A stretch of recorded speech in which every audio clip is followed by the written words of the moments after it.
A lot of times our veterans need somebody to listen to them. I know myself personally, sometimes I like having somebody listen to me, you know, because now you don't know how long you're going, or when you're coming back, or if you're coming back. It's not something easy you can let your family know. You can see things floating, like when you talk about oil in the water, animals, oil, garbage. You can see all that floating in the water. And these are things that veterans sit at home at night, a lot of times by ourselves, remembering that people. The mind and the memory will scar just as the flesh does. And survivors are who we call the lucky ones. We have the 11th day of November, while they have a lifetime to remember. So please, listen.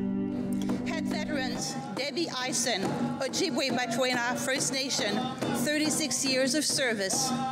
Elder Dog Knockwood, Mi'kmaq from Indian Brook First Nation, Nova Scotia. Head male dancer Dion Bernard.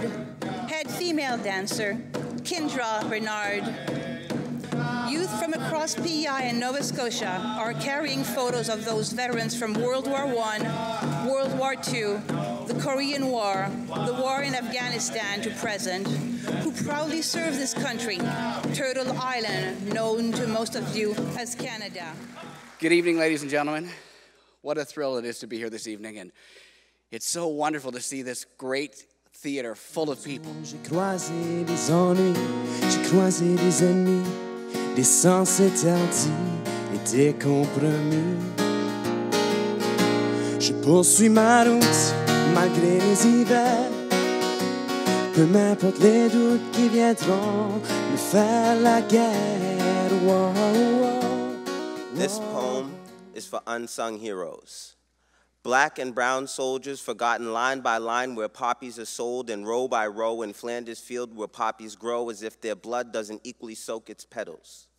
This is for those unsung heroes of the No. 2 Construction Battalion, those brave young men who cross states and provinces to enlist in an army whose first rule of recruitment is that all men must be white, to die for a country that still doesn't believe they exist. This is for those unsung heroes, those black Scotians, those brothers who traveled to Pictou and Truro to serve in segregated non-combative units. This is for those unsung heroes who were denied their right to fight for a country that denied them their human rights daily.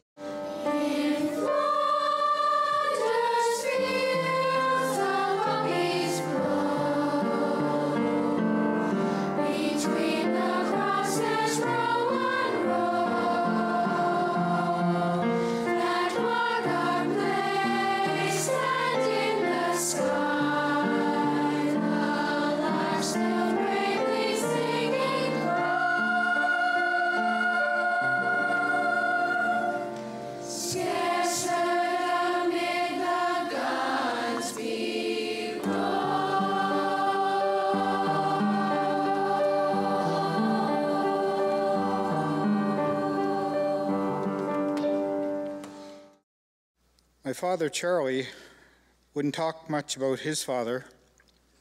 He would just tell us that his father died of mental wounds. Being Mi'kmaq, they didn't have to go to war because conscription didn't apply to them. But they wanted to fight for Canada, so they signed up.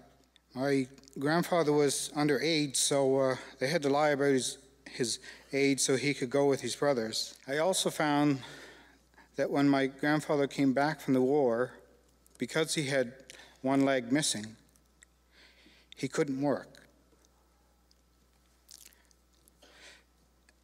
So times were very difficult, and it was very difficult for him to provide for his family. And because he was an Indian, he wasn't welcome in town. And eventually he began to drink a lot, and to cover his pain, I suspect. And eventually he became an alcoholic. And he shot himself. So we don't know which unmarked grave is his. There's just a sunken hole in the ground, no marker. but there are several, maybe 20 to 30 sunken, unmarked graves there. So he was not the only Mi'kmaq buried outside the Catholic cemetery fence. Dites-moi, pourquoi vous vous êtes engagé pour aller faire la guerre à l'étranger? En Acadie, vous étiez à l'abri. Pourquoi quitter vos familles et vos amis? J'avais 16 ans, mais j'en paraissais 18. J'ai fait mon âge pour partir au plus vite, sauver les gens et servir ma patrie. C'était plus important que ma propre vie.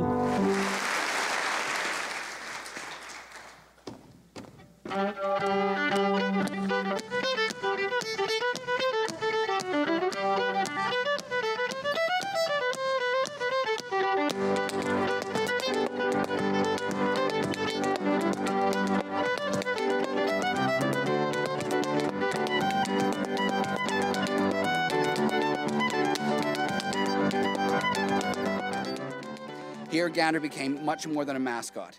In the tragic debacle of Hong Kong, he was one of the regiment's most heroic defenders.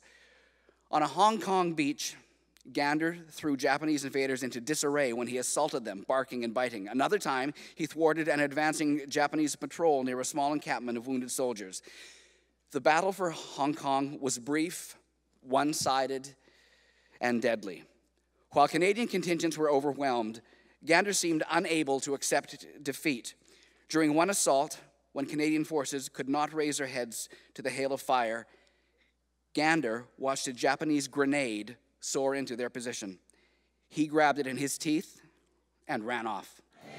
Steady, war no more. Steady, war no more. Steady, war no more. The bowl is carved from limestone gathered during the original spiritual journey in 2005 from the monument at Vimy Ridge. At that time, the monument was under reconstruction, and the piece of limestone used for the spirit pipe wasn't needed, so Nick brought it back to Canada. He has kept this piece of limestone, waiting for it to reveal itself to him. It now forms the bowl of the spirit pipe and has taken form of the head of a bald eagle in flight. Le tuyau du calumet de paix est fait d'érable blanc, symbolique du Canada, et paré de 4 plumes d'aigle à tête blanche.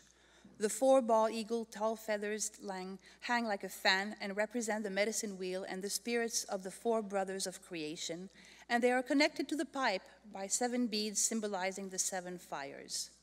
On top of the pipe is a woman's feather, dedicated to the woman of the battlefield. We women have marched pregnant and given birth in bushes beside roadways, carried the children on our backs through trails of tears and evacuations, and when the babies died, we used the milk remaining to sustain the starving falling to the side until our breasts dried up. Our battle cries have so often been lullabies to hasten dying eyes, and so often without complaining, we have been the sacrifice in wars decided where we were denied the chance to have a vote. Suicide patrols were in full effect as we made our next attempt of freedom. Canada. Before we even reached Halifax, Nova Scotia, Canada refused us too. Not only does Hitler not want us, the rest of the world doesn't want us.